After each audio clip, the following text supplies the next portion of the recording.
Welcome back to the Brothers War. My name is Chris, and this is my brother Ryan. And today we're going to be starting a new series for you. It's called Brewers Advantage.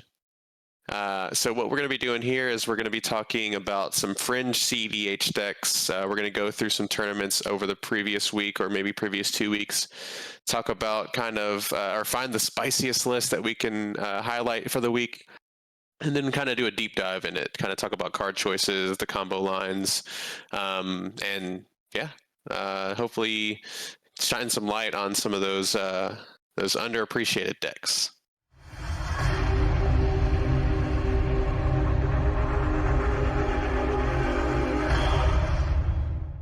There was a tournament that happened on February 10th called Mox Masters February 2024. We have a list done by Rajix, Rajix, and it's a Kadena deck or Kadena deck.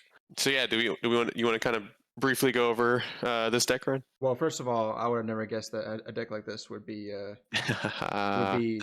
anywhere near this kind of stuff. But you know what? It just shows that if you know what to look for and what's good for something like CDH, then you can be able to potentially turn something that you never would have thought into something that could win. This deck placed, I think, 37th in that tournament. So, Rajix, congratulations on your. Well, if you haven't watched this, we love your deck. Yeah, congratulations on bringing this a spice. Yeah, this spicy morph deck to this tournament. So first we'll just go with the commander. Kadena, Slinking Sorcerer, 1 in Soul Tie, Legendary Naga Wizard, 3/3. The first face down creature spell you cast each turn costs 3 less to cast, and whenever a face down creature enters the battlefield under your control, draw a card.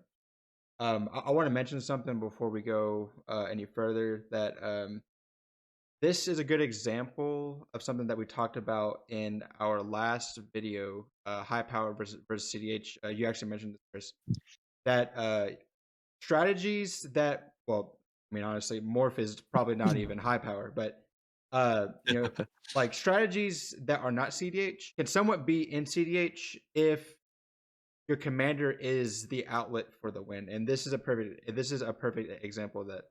So the goal of this deck is to get infinite mana through Hullbreaker, Thassa's Oracle, and Demonic Constellation. Sorry. Sure. The main. See, that's the thing, is that the main win. You're in blue black, so you're playing Demonic. You're playing that, obviously. Yep. But if you wanted to take the win that was more on the fringe side, this is probably gonna be the more fringe side of this. Whenever a face down creature enters a battlefield under your control, draw a card. So the way that this works is you would have Hullbreaker Horror and 2 artifacts in which you can be able to play one, bounce the other, make mana, play the other, make mana, bounce the other one, and this is how you do infinite mana. And then you're going to basically use all of those to cast these morph creatures, cast them face down for 3. Which, if you have infinite mana, then that means that you can be able to do this as many times as you want. Yep. And notably, it's not a super significant thing, but it is important to note that morph costs 3 colorless, so you can do this off of all colorless infinite mana. Right. You don't have to have any colors to do that. Yeah, that is a good point. And that's going to trigger Kadena here, in which you can be able to draw your entire deck, because once you have infinite mana and you have infinite morphs, then you can start bouncing your morph creatures, playing face down, and just bounce, just continuously bounce them and draw your whole deck, which by then you should be able to have, your, well, if you didn't have it already, which is a thing, Thassa's Oracle, Demonic Consultation, or Tainted Pact combo. Bounce Orcish Bowmasters as many times as you please. Right, you can bounce Orcish. Yeah, there's it's basically getting infinite mana, playing Kadena, drawing your deck, and then with that infinite mana, you can be able to do a number of things with rebouncing creatures, playing them for your value, etc. So this deck, its game plan is to basically control control the board. Just make sure that nothing is going too crazy because you're in these colors. You're in black and blue, so you have a lot of those cards that can help you do that until you assemble your combo with what we were just talking about. The main Thassa's Oracle, Demonic Consultation, or Tainted Pact, or bouncing things with like Hullbreaker Horror. I do want to mention one more combo that was in the primer, and it is this one with Brine Elemental. It says when it's turn face up, each opponent skips his or her next untap step, and the Vesuvian Shapeshifter. So the way this combo works is you have Brine Elemental on the battlefield, and then you turn Vesuvian Shapeshifter face up, which then it basically becomes a copy of Brine Elemental, which will make your opponent skip their next untap step. And then on your upkeep, it says here that you may turn this creature face down, in which you can then turn it back face up on that turn, copy Brine Elemental, and you're basically kind of like soft locking their untap steps until they can be able to find something. It says in the primer that this is a lot more reliable. It's a pretty reliable two card combo, and honestly, it's kind of hilarious. Yeah. I've never seen this. I remember when I was talking to Chris the first time, and I was like, yeah, they're playing this Brine Elemental, and 7 mana is a lot to turn face up, but going back and like reading the primer, I see now that Vesuvian Shapeshifter is really the thing that goes with this card because it costs a lot less. It costs 2 mana to activate the morph, and then you turn it face down, and then you can just keep doing that pretty much every single turn. One thing I wanted to highlight here is why are you playing this deck over other decks, right? There's a lot of Sultai Food Chain decks that out there, and that's generally the colors for Food Chain. There's other combinations as well, but what makes this deck unique? I think the biggest draw to this deck is going to be your morph creatures. Oddly enough, spells are easily counterable, right? Abilities are not. So what's cool about this is you can play Kadena, use her free morph ability, that's mana advantage. Or you cast the creature face down, card advantage. So like you've got your mana advantage, you got your card advantage in the command zone, and you got your combo potential in the command zone. But the unique thing here is being able to flip some of these morph creatures like Willbender, Nantuko to do an uncounterable destroy target Rhystic Study or something like that. Yeah. You've got all these very cool, unique abilities on here that are able to be exploited because Commander CEDH specifically doesn't run too many of the counter target abilities. I know Shriekbind's been running around recently, Nimble Obstructionist has been running around recently, but generally more often than not, you're not going to have a counter target activated ability. Yeah, I think that this is a really unique deck. Being able to have basically uncounterable interaction on your creatures is really sweet. So I really like the idea of this. I think that that's for me, that's good of enough reason to run something like this over something else. Also, obviously, again, Brewer's advantage. So like if you know the deck well and you could play it correctly, that's going to be really neat. A couple of cards I wanted to highlight here. Obviously, we talked about Hullbreaker Horror, the other combo piece with Thassa's Oracle, Demonic Consultation, and the Vesuva. It's not really a combo for a win, but it is a combo. Like even if it's not like an infinite game-winning combo, it's a combo. It's also on theme too, so yeah. I think those are always cool to see. There's a card that I wanted to highlight here, Grazilax. Grazilax. This card right here, whenever your creature you control becomes blocky, you may return it to its hand, or it could serve as a Tymna. So basically, what you do here is you can basically have, especially if they're already turned face down, you don't want, and you have open mana up. They're not really gonna. Depending on if they know this deck really well, they're not really going to block. So you're going to be drawing a lot of cards off this deck or off this guy, and on top of that, if they do decide to block, you could just return it to your hand. And if it's already been flipped, you can just turn it face down again for its morph cost, or for the 3, or maybe for free if you haven't done your first Kadena ability. So I really like this card. I think this is a really sweet tech in the deck. So Yeah. One card in here that I think is really good too, Seaborn Muse, obviously. When it comes to like all these morph creatures turning them face up, doing it like once a turn and then being tapped out is like not good. But yeah. when you're able to untap all your stuff, you can be able to have more, in quotes, control. By you have like 3 of these morph creatures. You can do one on your turn, you can do it on their turn, and every single cycle you can be able to do this. There's a card right here that I thought was interesting. As far as the creatures go, this Coveted Falcon, when it attacks, gain control of target permanent you own but don't control, and then you can disguise it, which this is a new card from the Murs of Karlov set. When a certain face up, target opponent gains control of any number of target permanents you control. Draw a card for each one they gain control of this way.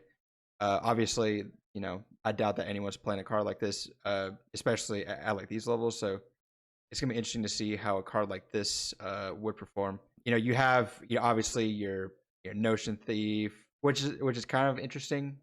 I guess they're trying to go for more of the control element. So with this, obviously you're in black, so like Opposition Agent is always going to be a good card to run in these kind of strategies. Manglehorn helps with like preventing those like dockside wins.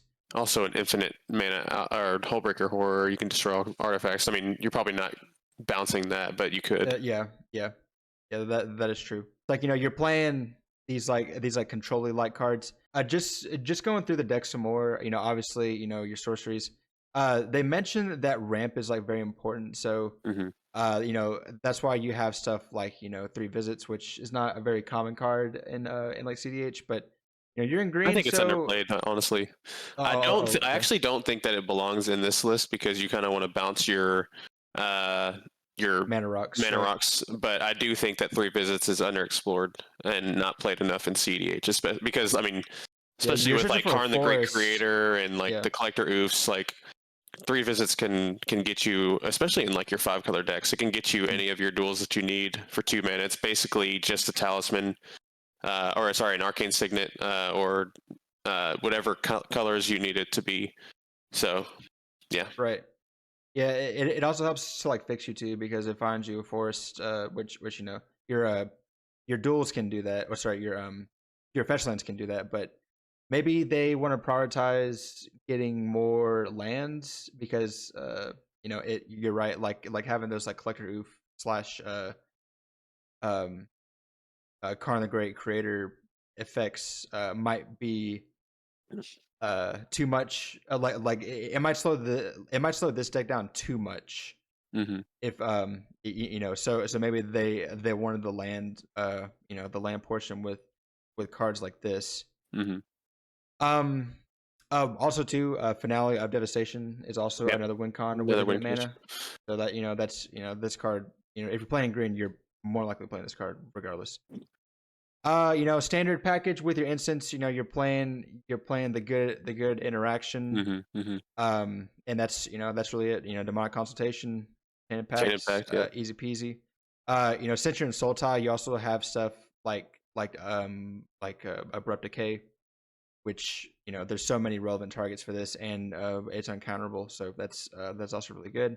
Really the rest of this deck, until we get to the enchantments, is pretty much gonna be standard stuff, like artifacts, One Ring, so, also an infinite outlet. You can bounce you can just bounce One Ring and just keep drawing cards. So like, it's very tight. Unique. It's very it's like there's so many ways to be able to get the same stuff if you have infinite mana. So that's always going to be good. And like obviously the One Ring is a really good card. It's always going to do well. In the enchantments, I found it interesting that they're playing this card, Elven Chorus, and they mentioned this in the primer, that this is one of their other favorite pet cards. And in this deck in particular, what I find interesting is that it just does a lot. Like, you're playing primarily like, you're playing 34 creatures in this deck. If you're not gonna use your like morph creatures for like anything, you can just tap them for like mana. And what's good too is that you don't have to tap to activate the morph. So really, this is almost like free mana with those creatures too. Hmm. So it's a really interesting inclusion.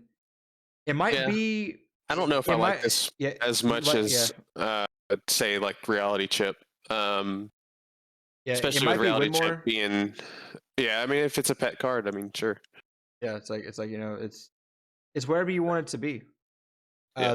There also might be something too with like you build like if you have like a morph creature off the top with your commander, then you just get a free morph from the top. Hmm. Pretty much. So maybe in those times when you're looking for like maybe you're in like a pinch and you want some card draw, just play that first morph Yep. creature. So it sounds like some pretty decent value, but maybe not like insane, obviously. Hmm. But it's like I said, I mean, it's if not it's your only pet embarrassing. card. Oh yeah. Plus, like you want mana too, Yeah. so your creatures will be able to help out with that. And that was one thing, a part of the primer that was mentioned, is that this deck wants to be able to to get out the commander early, obviously, to start to Hmm. start morphing creatures, drawing cards, and then once you get enough mana from something like this, it just helps to have the extra mana. Hmm. Having the extra mana also helps too. Like, for example, if you needed to like hard morph something just for like value or something like that. So it kind of goes into like these like different buckets that I think really kind of like round out the deck. It like helps with like a bunch of different stuff that the deck is trying to do. Hmm. But I did want to mention as well that Teferi is also in this deck for the control aspect, but also to also protect your combo. So it acts as like that, like it acts as this grand abolisher effect without the whole they can't activate abilities and stuff like that. Another card that is very similar to this, effectively, is going to be Born Upon the Wind, which I see is in the sideboard. Yeah, What I like about the difference between this Teferi and Born Upon a Wind is, one, Born Upon a Wind is easier to be countered, especially in today's meta. Creatures are a little bit harder to counter. On top of that, Born Upon a Wind, you can still like your opponents can still cast instants and sorceries, and Teferi, you can basically just say, "Oh, I'm going to combo off, and you guys can't respond to me, and I'm right. going to do it on your turn." So like, it's very unique in that aspect, especially with Hullbreaker Horror out. Um, you could just go Teferi. I mean, if you have the mana, Hullbreaker Horror, and then you use the Teferi, and then basically, use it as the Grand Abolisher effect as well. So, Right. has some utility there. I mean, Born Upon the Wind is probably still on uh, base power level stronger, but since this is a creature combo deck, I could definitely see how this can make it over the Born Upon the Wind. I wanted to get your thoughts just in general because I know that like this is a very fringe deck. Hmm. But with this deck and the way that it is, how do you think that it goes it goes into the current meta that we have right now? Yeah, this is definitely going to uh, fare pretty well in that mid-range grind. Again, it's a little slower, a little bit. It takes a little bit to get off. However, you got all your card advantage engines like your One Ring, your Talion, your Rhystic Study, Mystic Remora, and stuff Yeah, like that. So you could just mulligan aggressively to hit one of those, and just kind of sit back and grind and play the control game until you combo off. So there's definitely, I think it fits well into the mid range meta that we're in right now. the whole morph strategy is like the backup to obviously like the regular soul tie stuff that you normally see, but you're not just putting a bunch of like morph cards into this Hmm. and be like, oh yeah, like let's see what I can do. A lot of these morph cards are very relevant, like like we said, Willbender, Void Yeah. Mage, Apprentice, Stratus Dancer. It's like they're either dealing with permanents. They're dealing with stuff on the stack. They're and it's some even like exit specialists. Returning any creature to the hand that could be even yours as well. Yep. And it's just something like even this one right here, Kadena Silencer. Like you turn it face up, counter all abilities. Mm-hmm. It's funny because like what's funny about this card is it says all, so activated, triggered, freaking dockside trigger on the stack. Yeah, Yep. yeah, morph Yep. this. See you later. House of Oracle trigger on the stack. Yep. Right. So it's weirdly relevant enough. Yeah. Like all these morph cards. So that's what I love about this deck is that like even though the strategy is not truly morph, you get to use the morph cards. Your commander is the outlet, like what we talked about, and it's not just like once per turn. It's like whenever a face-down creature enters, you draw a card. So it's like the bar is just raised more and more, and the more that I look at it, the more I'm like, man, like with decks like these, it's hard to know what to expect, and that's probably why it was able to hit 37th place at this tournament. Yeah, I mean, out of 129 people too. So I know that's what like the top the top 1/3 of the echelon right there, pretty much. yeah. I mean, That's crazy. What are some things, maybe like strategy wise, or some cards that you would consider changing about this deck? I like the base of the deck for the most part. I mean, I would change a couple of cards, but I mean, the basis of it, I don't think that it's a food chain deck because your commander doesn't really work well with food chain. You've already got Demonic Consultation, Thassa's Oracle, which is the most concise win condition. I'm liking the Hullbreaker Horror. That's going to be your secondary combo line. I really don't think that there's much I could do to make this much better. I like how he doesn't have or they don't have like all of the dorks because we're in an Orcish Bowmaster world. So like we don't want to overload the deck with dorks. Just have the best ones. I'm thinking I would want a little bit of more. I would want a little more burst mana. Maybe some like maybe a dark ritual. Cabal. I mean, maybe not a Cabal ritual, but definitely a dark ritual here. Maybe instead of the Elven Chorus, I'm looking at a reality chip so you can cast any spell off the top instead of just creatures. Yeah, I think that like the ramp part of this deck might be okay, because something that I was thinking about is that you're not like you know you're not like polymorphing into Mm-hmm. the Hullbreaker Horror. You're not like there's no like Neoform. There's no Eldritch Evolution. So, Yeah. but also too, it's kind of hard to have those because because Neoform finds you +1 on the CMC, Yeah. right? And then then Eldritch finds you +2. So you don't really have There's Seedborn. That's about it. Yeah. You get like Seaborn, Vesuvian, Shapeshifter, Brian, Elemental. Yeah.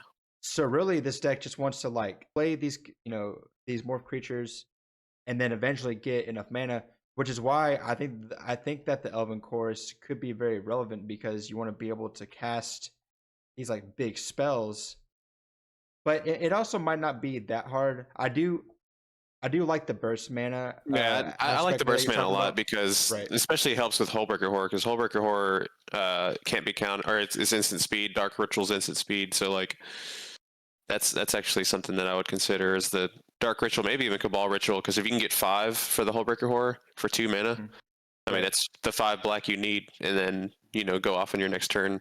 Plus, it helps with 2 of your Kadena pips. So like, I really think that Dark Ritual belongs in this deck for sure. I would probably cut Felwar Stone for a Dark Ritual, maybe even 3 visits, or Felwar Stone. Would you play maybe like you mentioned Cabal Ritual a second ago? Yeah, Cabal Ritual. Maybe Cabal Ritual. Yeah, definitely having that, because you want to be able to get the Hullbreaker Horror out. Spending 7 mana to like hard cast this might be kind of difficult. I'm looking at also considering maybe a one of the best black green cards in the format, Culling Ritual. I do think that would be a good one, because this is a control deck. Yeah.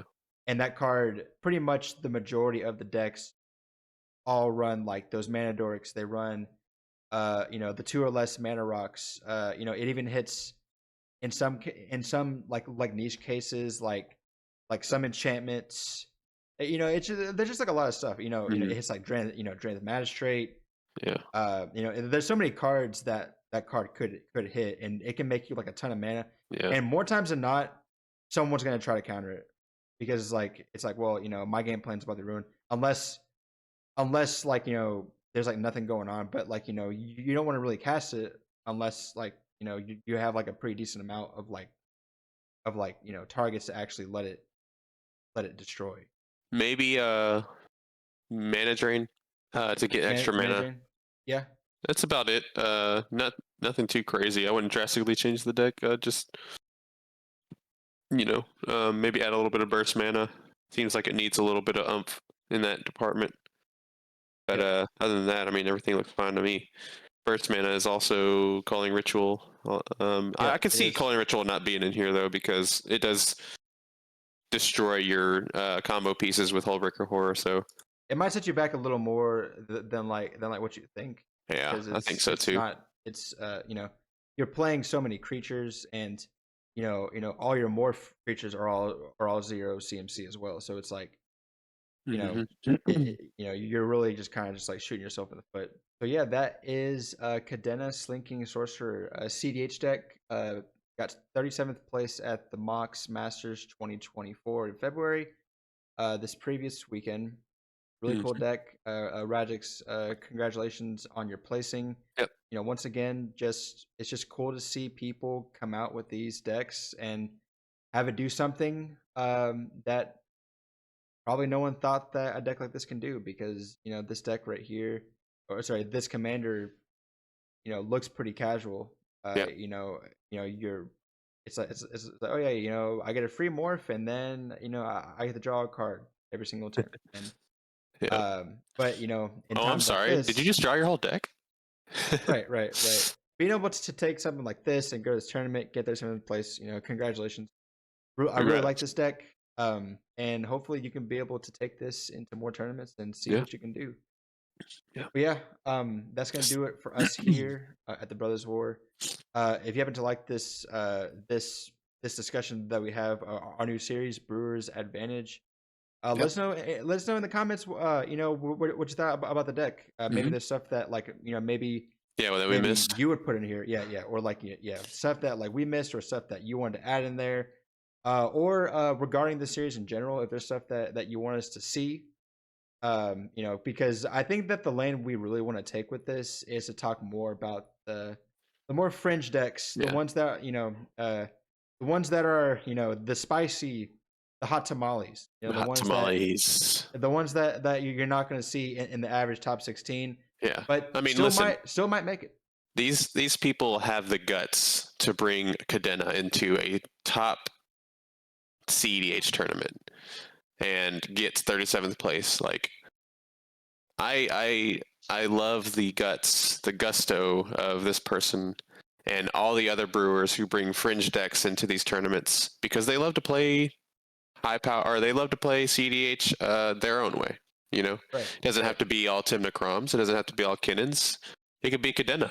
You got to be able to identify if it can work, and if it can, go for it. And this deck just looks for a fringe CEDH deck. This deck looks really fun, really solid, and also like what we just said, really relevant. Be sure to check us out on all of our socials. Like the video, subscribe to the channel.